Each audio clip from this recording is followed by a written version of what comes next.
Hope you're having an amazing afternoon.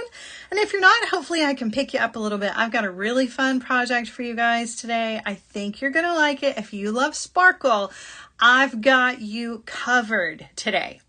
I do. I think this is going to be a bracelet for your inner rock star. If you're feeling a little sassy, this bracelet is definitely going to be one for you. And even if it's not, you could probably do this in some other colors with some other beads, and I think that you would still enjoy it. So hopefully you will enjoy today's project one way or another. But before we get into that, we do have to do a little bit of housekeeping, guys.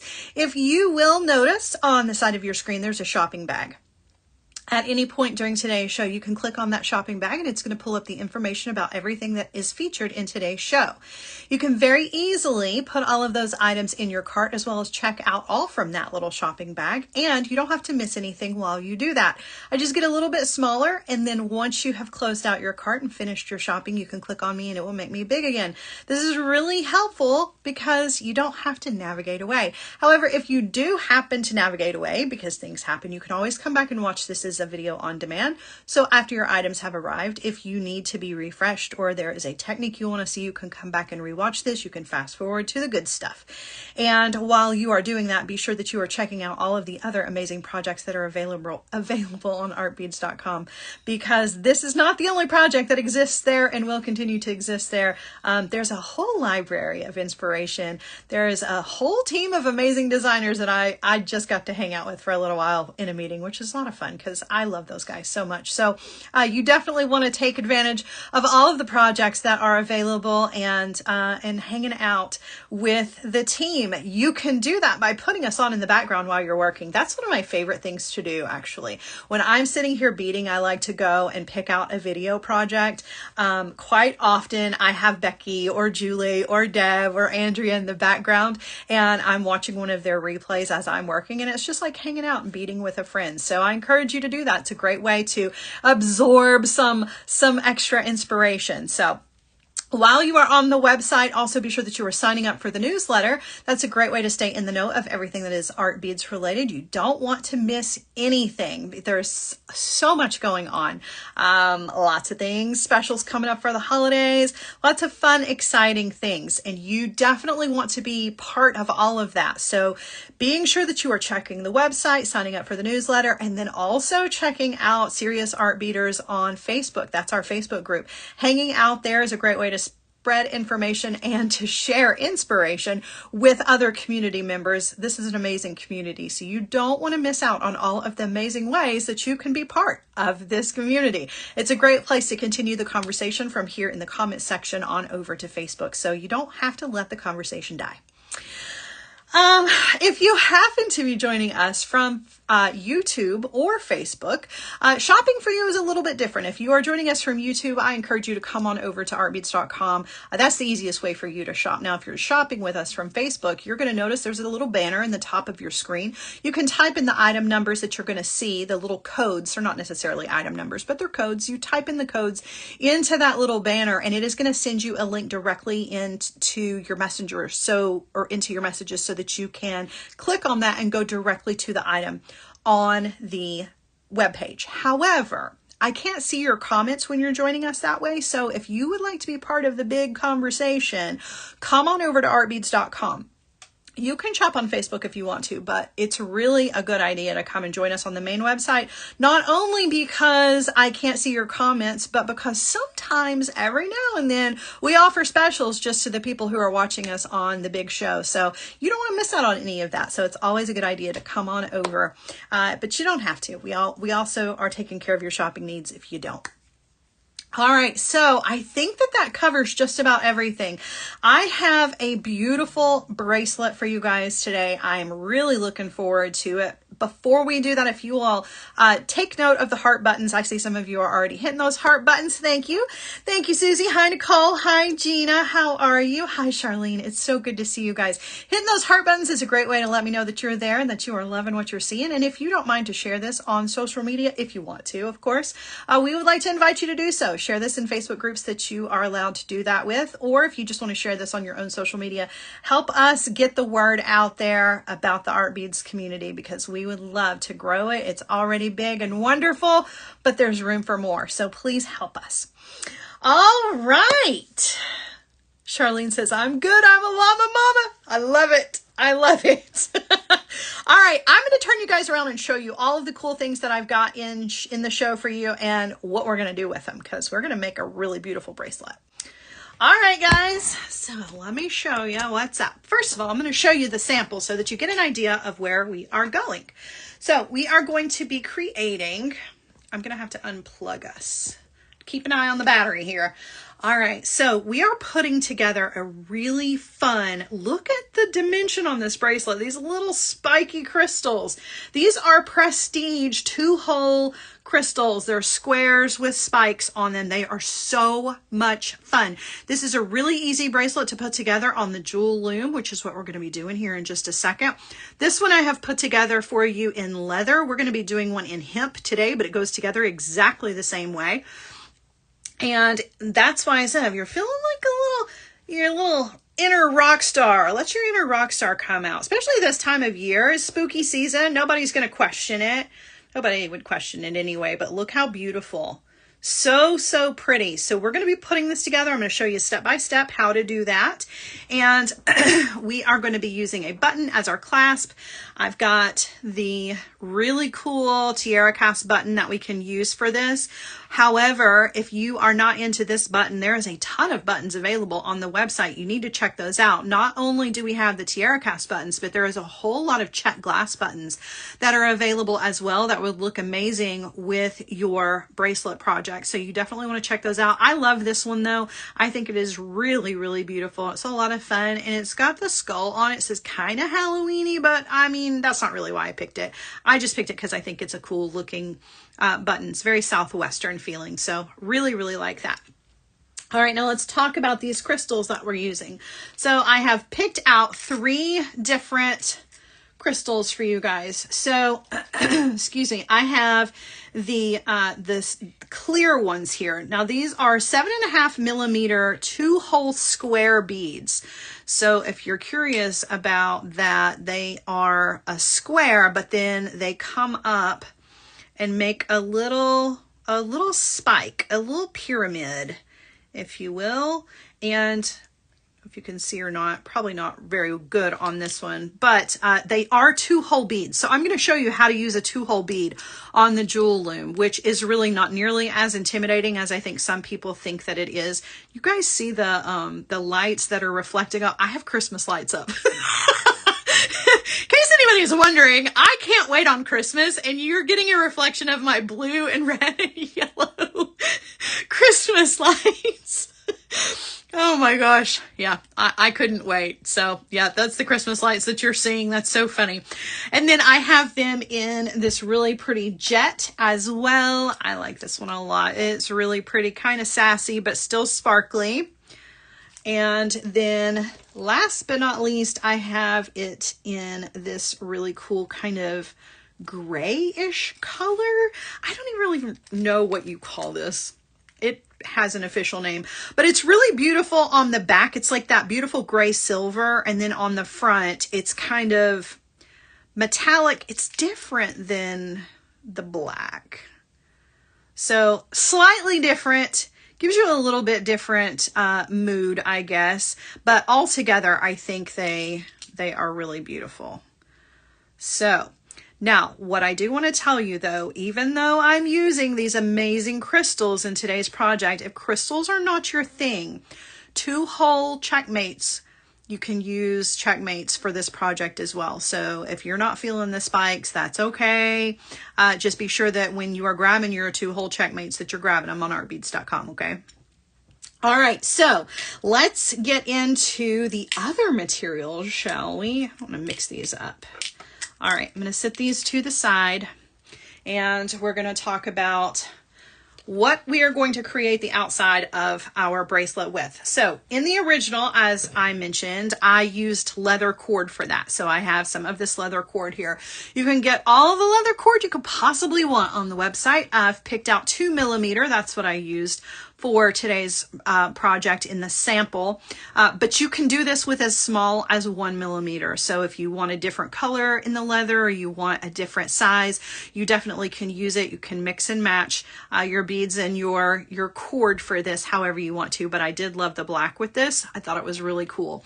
And it works the exact same way whether you are using leather or if you are going to be using hemp, which is what we are going to be using in the project today. So we're going to be using some of this 100% hemp cord, and you can grab it on the website. It comes in 4 different colors, which is really nice, and there's a lot of it to work with. So you're going to be able to make many, many projects with this. There's this beautiful gray color, the maroon, the blue, and the green. And honestly, today's project would look awesome in the maroon or the blue. It would look good in any of these, to be honest with you. They're just really good colors. I think I'm probably going to use the gray. I've talked myself out of this maroon. It's kind of my favorite. I don't know. I might change my mind. But yeah, the intention was to go with the gray, but that red, I love it. I love it. So pretty.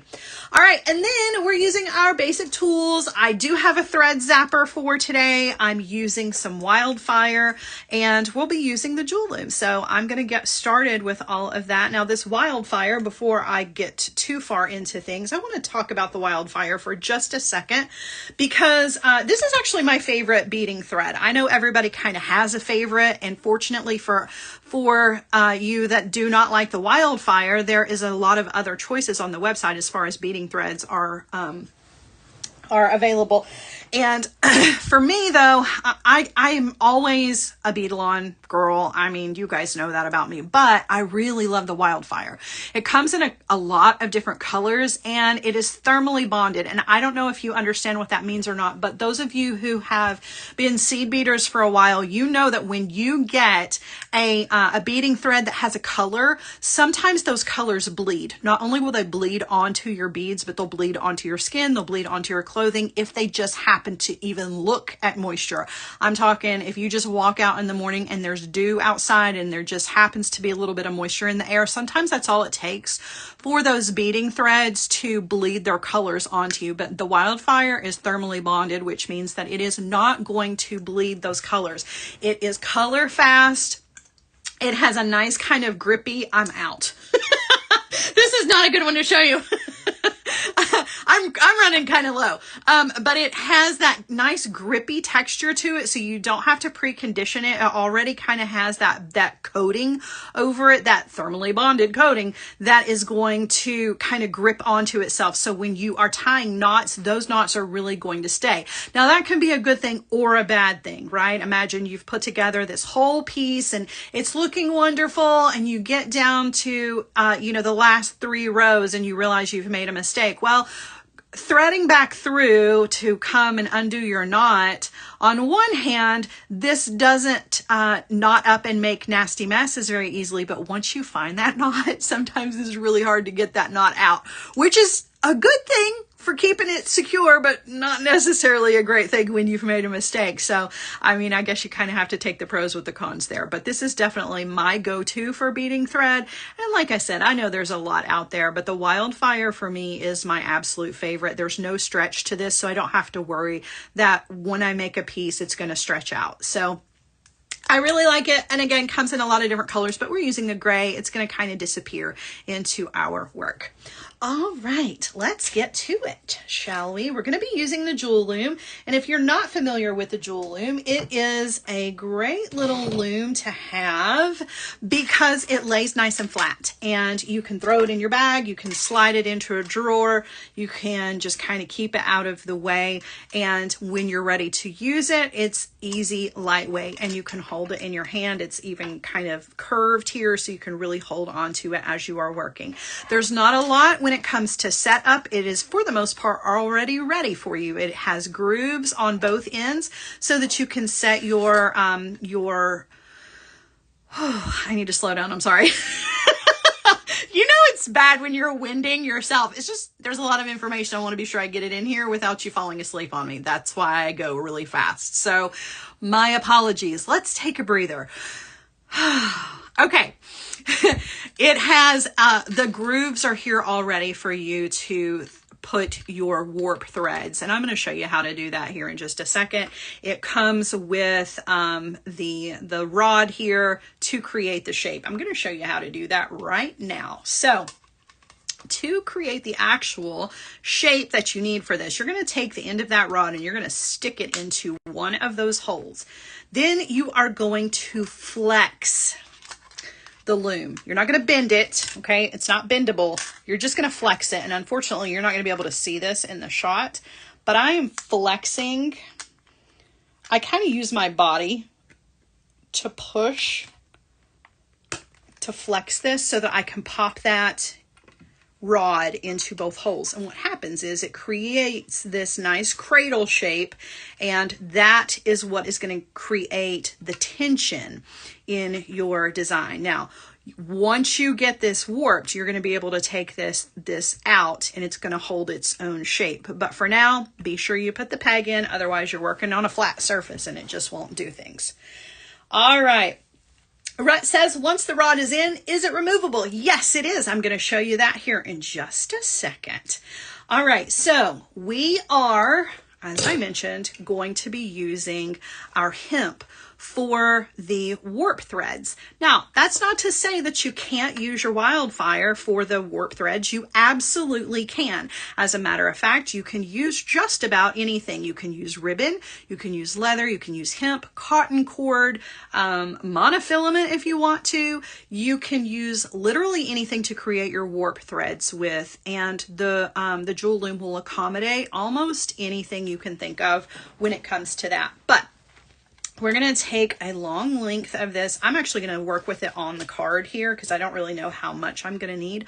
I'm also going to lift you up a little bit as well, just to try to get myself a little bit more room underneath. All right, so what we're going to do is we're going to come to the back. You can see there is a button back here. It doesn't really push, that's just what it's called. In fact, in the Jewel Loom packaging, there are some great instructions, step-by-step written and photographed instructions that you can follow, and they call this the button. So I'm gonna come back here to the back, and I'm gonna take my cord and I'm going to tie that around the button on the back.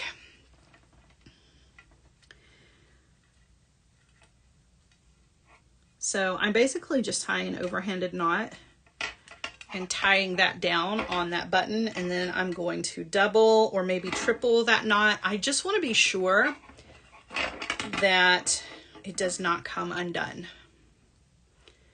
And there's no real fancy way to do this back here, particularly if you're working with like the 2mm leather. Sometimes it gets really nasty looking back here on the back, but it's okay because it's on the back. As long as your thread or whatever you're using is secure, that's really all that matters. And you definitely want to give it the tug test to be sure that those knots are not going to slip out on you. Okay, so pull on that really, really, really tightly. And then you are going to place this into one of the grooves. It doesn't matter which groove, pick a groove, any groove, and place that hemp into the groove.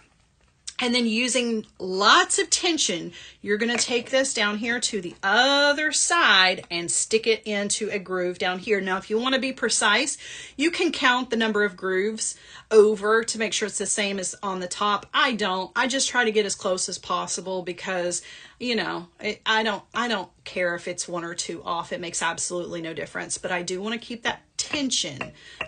So you want to keep that nice and tight.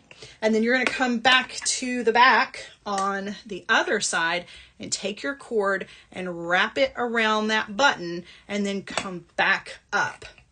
Now you're going to place that into another groove, and we want to place this in a groove that is about 4 or 5 grooves over from the first one so that we have enough room to accommodate our beads. If it's a little tight or it's a little too big, that's okay. Again, 1 or 2, or not 2, but 1 or so grooves is not going to make that big of a difference. I'm just kind of eyeballing it. You can be exact if you want to, but I'm going to take this all the way up here to the other side, and same thing, I'm placing it into the groove up here on the other side, making sure there's plenty of room between these. And if you need to measure, you can always just bring your bead up here and kind of sit it between there to make sure that there is going to be enough room. That looks to be pretty good.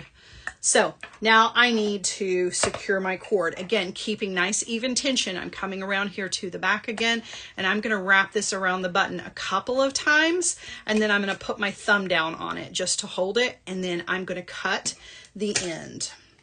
And don't let go. Don't release that tension. It's really, really important. So leave yourself enough of this to create some knots with. I'm going to move all the beads out of the way here, because we got to get way up here. All right. Now I'm going to take this and I'm going to tie a knot with this. I'm actually going to go underneath these warp threads and then loop back around. And again, this is not precise. It doesn't matter what it looks like. It can be a big fat mess. You just want to be sure that you get this cord secure. So tying sort of like a half hitch knot. And grab that cord, which I'm having a really hard time doing looking through the lens. Instead of looking at it in real life. All right. And then I'm just going to pull that down nice and tight, and I'm going to tie one more. This time I'm going to put the loom down so that I can actually get a hold of it. So just tie a couple knots in that, right? Make it nice and tight. Really, really tug on it. Okay. So now you flip this over, you've got your warp threads ready to go. Now it's time to take the rod out. When you take the rod out, the loom is going to flex open just a little bit more, and that's going to give you just a little bit more tension on your warps, and that's exactly what we need. Take your finger, put it over the warps up here, and then again flex the loom and take the rod out, and you can see we still have that perfect shape, and our cords are nice and tight. Okay. All right. So we're ready to go. We are ready to go. Now, the next part of this is just deciding what you want your pattern to look like. So for me, I started with the clear and then the kind of bronzy color and then the black, the bronzy color and the clear. That was my pattern. You can use whatever pattern you want to. I like that pattern though, so that's the one that I'm going to use. So I'm going to make some little piles over here of my beautiful beads. And then I'm going to thread my needle. If you happen to need needles, I've got some in the show for you. I've got bead-along needles. Quality on them is really, really nice. So I've thread my needle with my wildfire. Okay. Let's see. Now, we always, when we are working on the loom, we work right to left.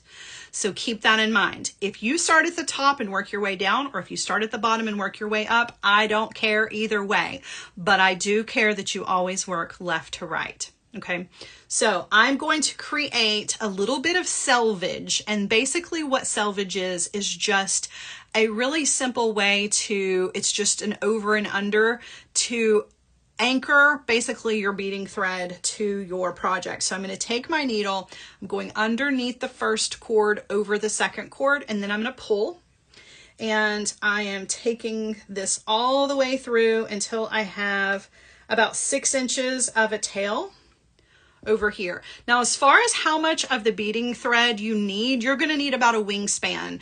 And if you're unfamiliar with that, that is about 3 feet, sometimes 4 feet, depending on how long your arms are. And then you may find that you need more than that later on, and you can always add thread. So about 3 to 4 feet of the thread is what you're going to need to get started. Okay, then I'm going to turn around and go the other way. So now I'm taking my needle under, over, back over here to this side, and pull. And then I'm going to go one more time, under, over, and then I'm going to go back the other direction. And basically this is just kind of helping to keep my cord, or my thread rather, secure. So I'm going to push that up here. I don't have to worry. To get that to slide out, I'd have to pull really hard on it. So we're good to go. Okay, now we are ready. we are going to pick up our first bead. Okay, so on our needle, and these are 2-hole beads, so we're going to start with one of the holes. You're going to take your needle, you're going to go under, or not under, you're going to go through that bead in the top hole. Now, you're going to take this underneath, remember, left to right, underneath the warp threads that you've created, okay? I hold the bead with my thumb and index finger, and then I pull my needle, and I'm going to pull out all the slack, but that bead is still staying right there underneath all of the warp threads, which I say all of, it's only 2. All right, when I have pulled out all the slack, I'm going to push that bead up here in between the 2 pieces of hemp. So it sits right underneath my warp threads.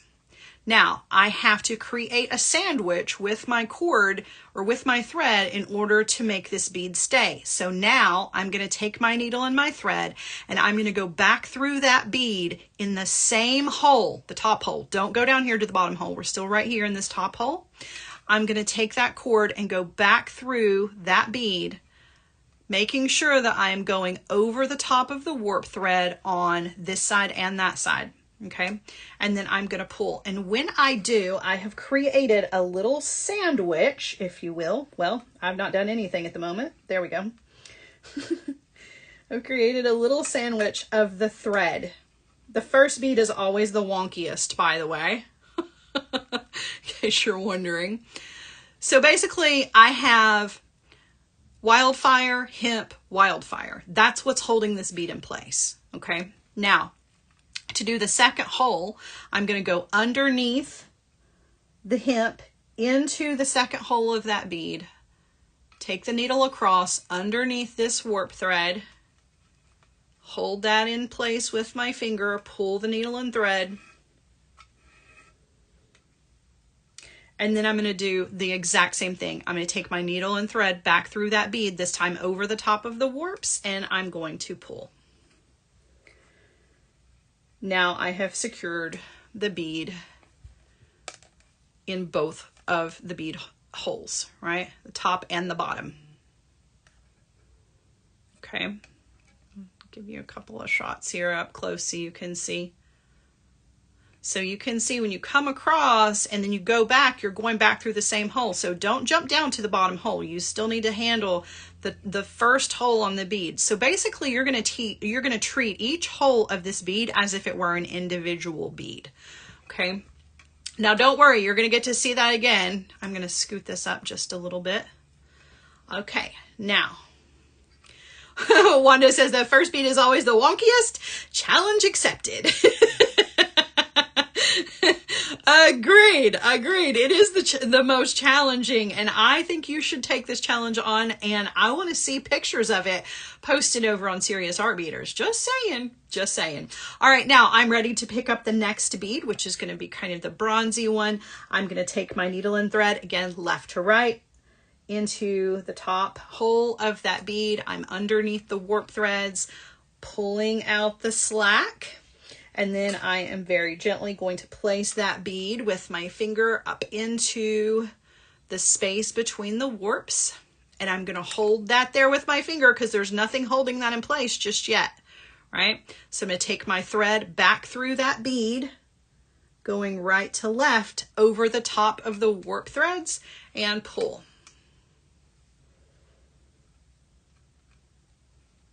Okay.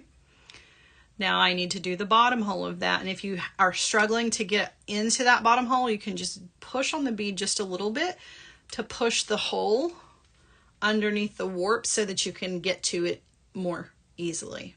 Okay. So now taking my thread through the bottom hole of that bead,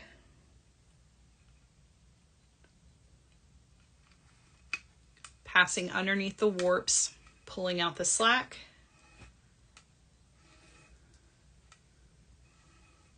pull nice and secure, okay?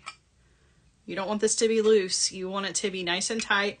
And then you're going to go back through the same hole over the top of the warps this time and pull. And you will have secured that bead. Okay. All right, on to the next. We're going to pick up one of the black beads, take it underneath, pulling out all of the excess thread,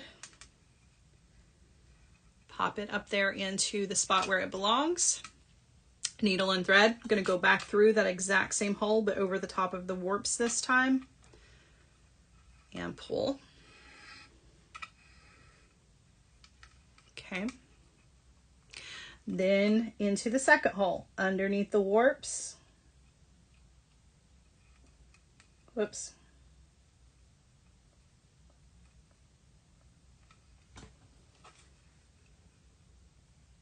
Can see.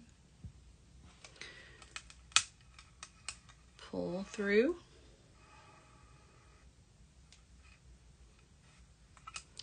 And then back through.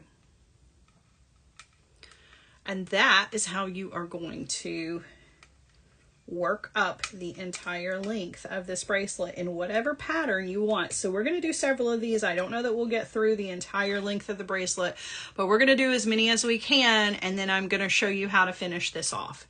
So moving on to the next bead, and I am going to speed up a little bit, but the good news is you can always come back and watch this on replay as many times as you want to, if you need to see it again and again.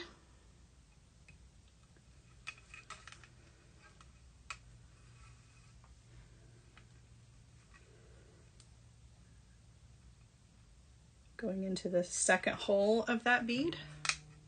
And you'll notice that I have a space here between the beads. It's very easy for me to just kind of slide those up in place. So if they wiggle out and they make room in between them, you can always adjust it later.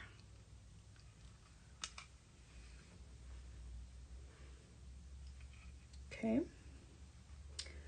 Next bead is one of the clear ones.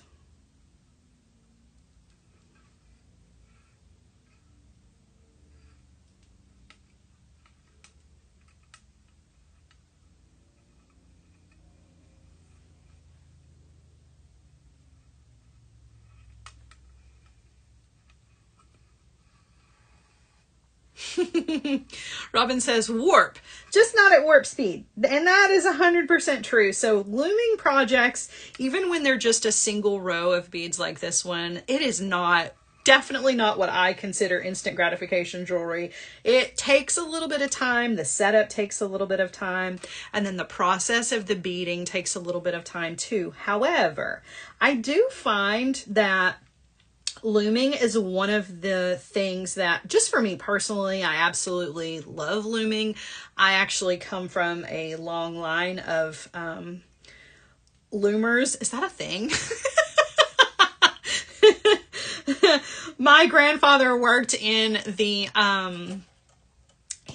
what is the textiles industry, and looming is kind of in my blood. So I love it, but the process of it, maybe not the setup necessarily, but the looming part itself, I find to be kind of therapeutic, I guess. I don't know. It's just one of those things where you kind of get in the groove, you're going back and forth, you can kind of zone out, you know? You can really kind of just get in a rhythm and let the beading be an experience. So that's how I feel about looming. I know a lot of people feel that way about other things, you know, about just seed beading in general.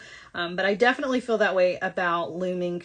It's a nice kind of back and forth that really gives you some type of zen, I think. It's very relaxing. So yeah. And the cool thing about the loom is the versatility of it. We're using these cool spiky beads. They're a little rock and roll. Or you can use the checkmates and get more of a, you know, a flat design in a lot of different colors. You can use fire polish. You can use seed beads. You can use literally anything on this loom to make amazing pieces of jewelry. So it's a lot of fun. A lot of fun. And I like that it doesn't take up a lot of space. The loom that my grandfather had took up a whole room. So, well, maybe not a whole room, but pretty close. If you've ever seen those great big industrial looms that they make all the threads that hold your blue jeans together, those are some big machines. So this is much more manageable, in my opinion.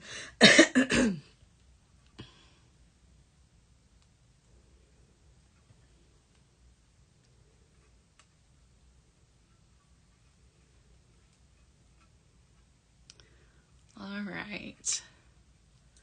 Back through.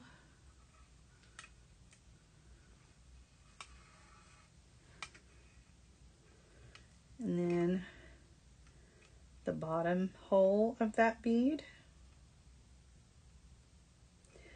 So for those of you who've ever wondered about the 2-hole beads on the loom, you can see it's really not as intimidating as it might seem at first.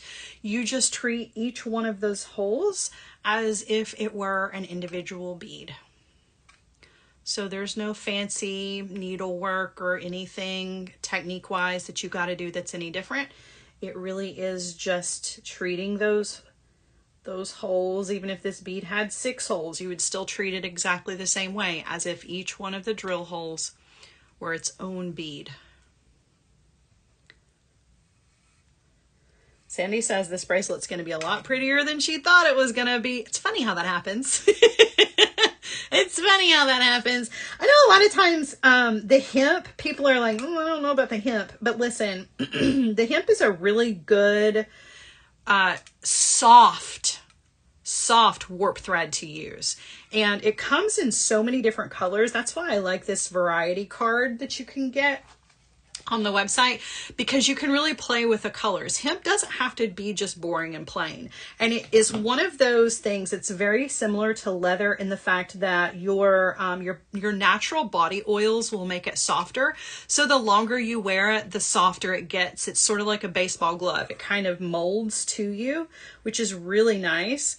And you can use leather as well. Just, you know, it's just one or the other. But I think that the hemp is a great place to start if you've never used a thicker warp thread before. Trying it out with hemp first before you do a real thick leather is a really great way to practice how it feels. Does the hemp bleed? I don't think so. I don't think so. I can't really speak to that 100% because I don't know for sure, but I've not ever had one bleed on me. I know that sometimes like suedes can bleed, just depending. I've not ever had a suede from Art Beats that's bled on me, but I do know that that is a thing. But I don't think so. I don't think so. Now, I'm not suggesting that you should wear this while you're swimming at all. But now if you wash your hands and you happen to get this wet, I don't think you're going to have a problem. I'm your bead wrangler. I like it. I like it. I'll take that.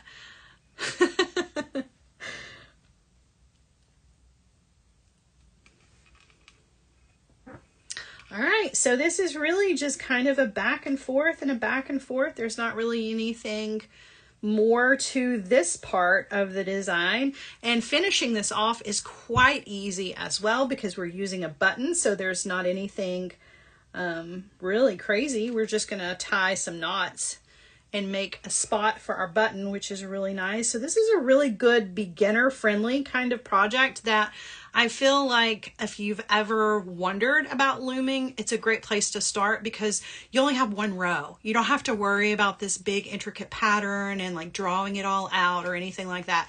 You're using nice large beads, so there's no challenge in fighting with a little tiny seed bead.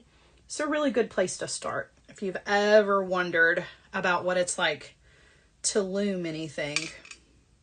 And you can use the loom to create things not only bracelets, but you can do hat bands, you can do belts, you can make small pendants, you can do earrings, necklaces, guitar straps, you name it.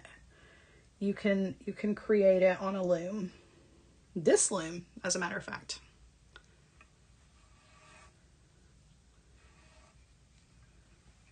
All right, now I see a little bit of space right there. Just kind of slide everything up.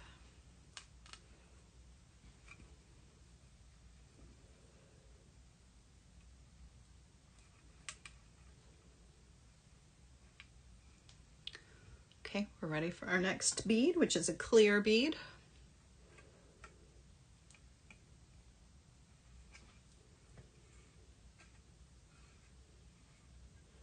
Susie says this would be beautiful as a hat band. I agree. I 100% agree. Really pretty. Really, really pretty. And listen, if you're struggling, because the holidays are coming, guys. I mean, there's not anything we can do about it. They're coming quick, fast, and in a hurry. If you are struggling with doing jewelry for men, don't forget about the loom, because you can do some really awesome unisex projects on the loom with leather, large hole beads, small beads, seed beads. Like, this is a great tool for creating unisex jewelry. I know that unisex jewelry is one of those things that everybody struggles with. And I don't really know why. I think it's because men's jewelry is usually kind of plain. There's not a lot of, there's not a lot of technique involved. It's usually just stringing up some large hole beads on some leather. But this kind of takes it to a new place. If you wanted to pick out some really cool beads for the man in your life that you're going to be making jewelry for, right? Son, grandson, anybody. Some really cool beads on this for men. Oh my gosh, there's a spider. Okay.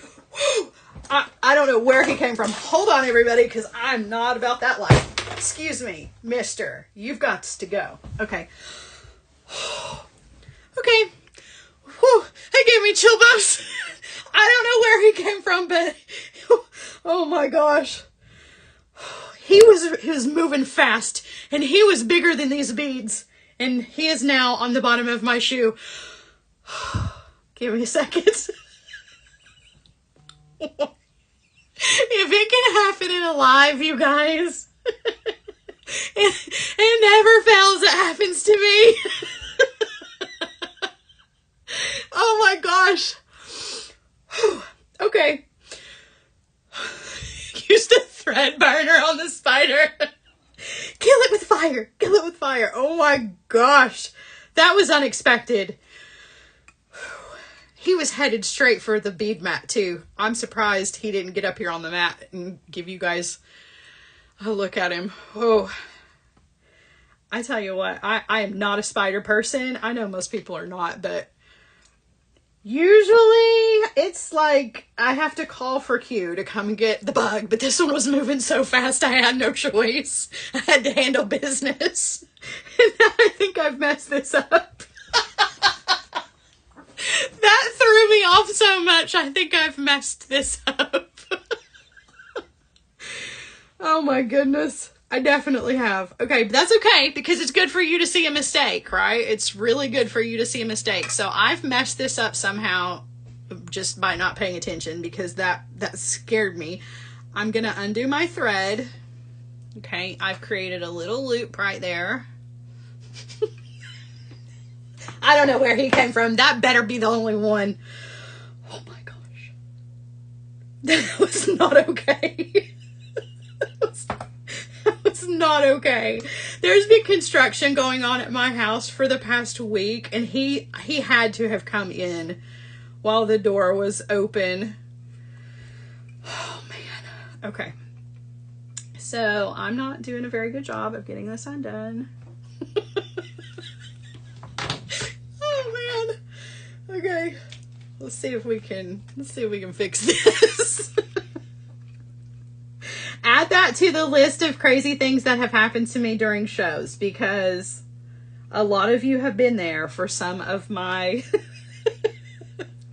my crazier moments. Okay, so I was able to actually just take the needle and thread back through that, and I'm going to do the same thing over here too.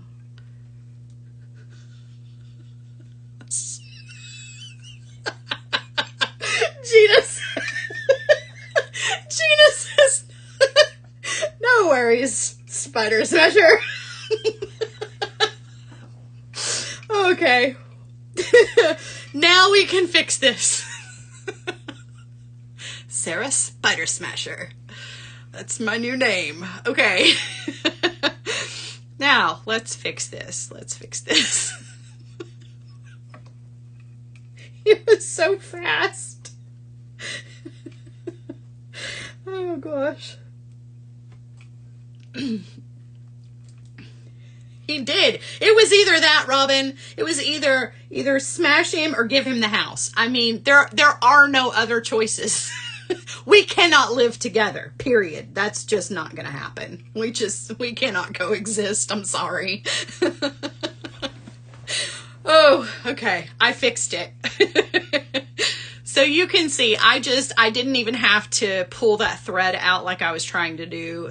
It was easier just to take my needle and thread and go back through there. Now, this is a really good kind of way to talk about the wildfire, because even though I had to go back through, my needle didn't pierce the thread. And if you know, you know, right? If you've been a seed beater and you've had these projects where you've been using your beading thread and you've had to back through something, piercing that thread with your needle creates the biggest tangle that you just cannot do anything about. But the bonded coating that's on this wildfire really keeps it from being pierced by your needle. So when you back through something, it keeps it from creating a huge mess. So that was good to see.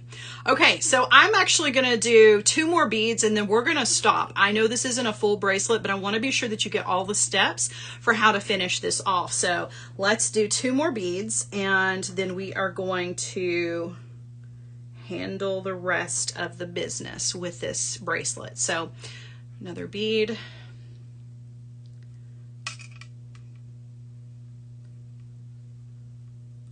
Rhett says, do you carry wooden looms, and do all size looms work the same? So I can tell you from experience that not all looms work the same. This is one of the most easy looms to set up as far as time is concerned. Other looms take some different steps. So this is by far the most simple that I have found. But no, they do not all set up the same. Now the process of the actual projects is very much the same. It is very much under the warps, left to right, no matter how many rows you have. So that part is the same, but the setup is quite different.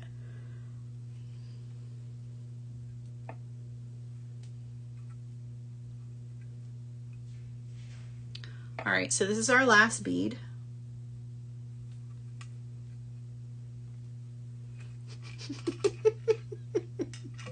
It was just a leg. As Barb Girl says, I can't believe you've eaten a spider before. Some of you were there for that when it happened. And it wasn't an accident, but it was just a leg. It's not like I took a big bite out of a spider body. Not that that makes it any better, but it happened. It happened. I don't recommend. I don't recommend. Okay, so now I'm to the end here. And typically for a looming project, for me in particular, and some of you have been with me through a lot of those projects, I will reinforce, and I will reinforce the entire project. However, when you are doing something where your warp threads are large like this, reinforcing is usually not necessary, except for your first and your last bead. Okay, so if I were doing like a big project and I was using size 8 seed beads and I was using beading thread for my warps, I would probably reinforce the entire thing just because I'm really particular about that.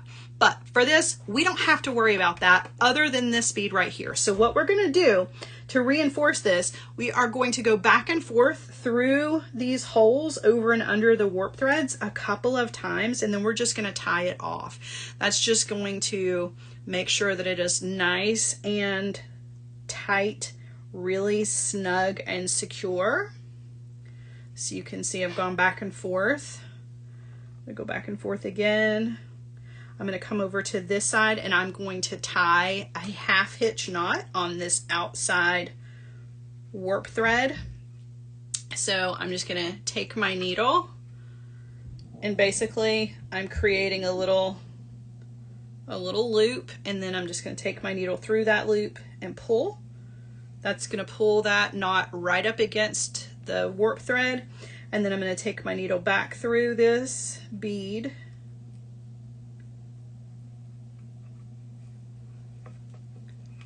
and then I'm going to use my thread burner to burn off that thread. Okay, So I've got my thread burner here. I'm going to push the button. It's going to heat up the little coil. And it just, whoops. Oh, you didn't even see it. Oh, that's okay. We're going to do it again. I'm sorry. I was trying to look underneath and y'all didn't get to see it, but it's kind of neat. I love thread burners. I have bad luck with them, but I love them. Okay, so that's the bottom. The bottom is secure. Now we need to come up here to the top. So for the top, we're going to do the exact same thing. I'm going to undo my selvage. So all this over under stuff that I did, I'm just going to undo it.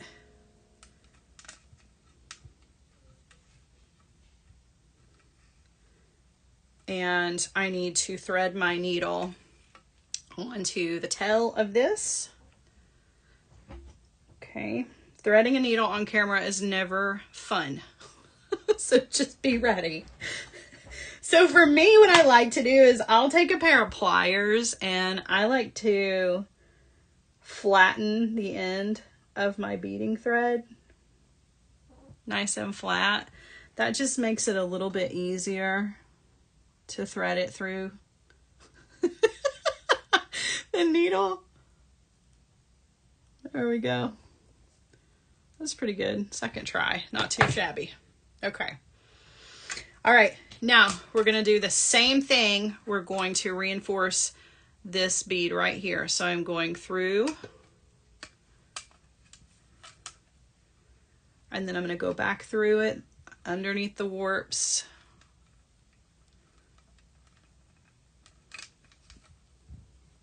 I'm going to go back through it again, this time over the warps.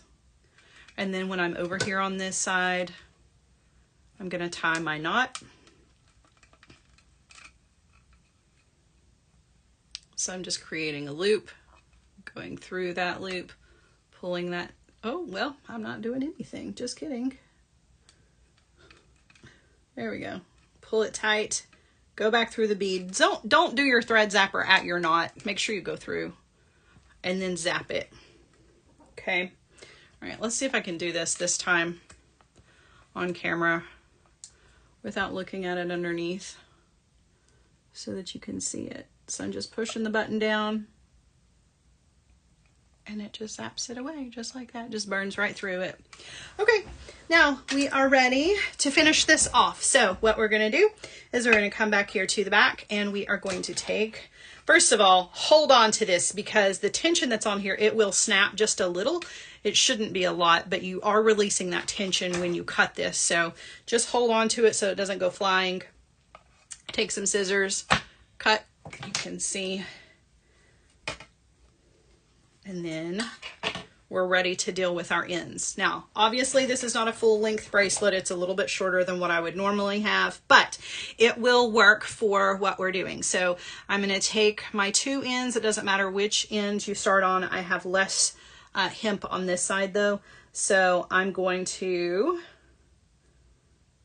actually, I'm not going to tie an overhanded knot because I don't have nearly enough thread. But if you wanted to tie an overhanded knot here, you can. I'm going to thread my button on.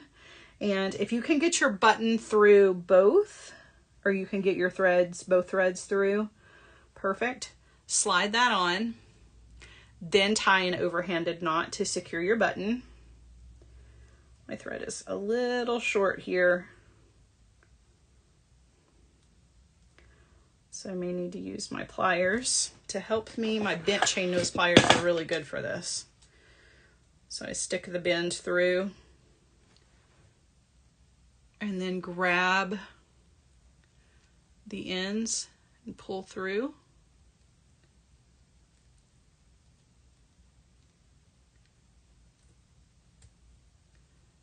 Pull this knot down nice and secure. Okay. And then you can trim your ends or you can leave them long if you want to. Okay, so there's your button on one end. And then down here on the other end, you actually have a loop where you were looped around. I'm going to trim some of this off because we don't need all of that. So we're going to tie an overhanded knot up next to our last bead.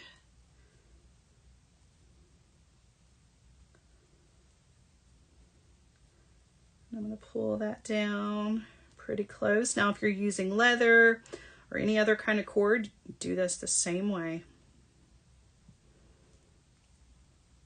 Okay, so I tie my knot. Then I'm going to tie another knot over a little bit with at least enough room for my button to go through. So if you need to measure your button up against this before you secure the next knot.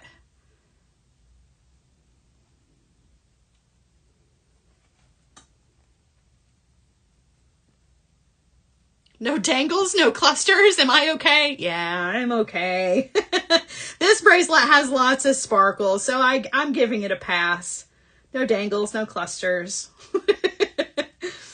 I know, it's crazy, right? Well, I'm having a time with my knots today. Hold on. There we go. Oh my goodness. Just use the pliers. Just do it. Just use the pliers. All right, now I want to cinch this knot down about an inch and a half over from the first one, and then come and trim. So now you have a little loop for your button to go through. And we just made a really tiny short bracelet, but it's a bracelet nonetheless. And the length won't matter if you keep going, but you can see you've got your button for your clasp, and you've got a really cool bracelet that's really soft. I love the hemp because of the flexibility and the softness in this. It's going to lay really, really nicely on your skin. But if you prefer the leather, you're going to get a little bit more structure. You can see it's still super cool, but it definitely has a little bit more stability to it, as far as like it kind of sits like a bangle. Get the button through this loop here. My goodness, it's very, but again, like the hemp, the leather will soften up on you too. So the more you wear it, the softer it's going to get. But you can do it with the leather, you can do it with the hemp. Either one is really, really cool. These beads are just magical. Those 2-hole beads, I can think of so many fun things to do with 2-hole beads, but this is definitely by far one of my favorites.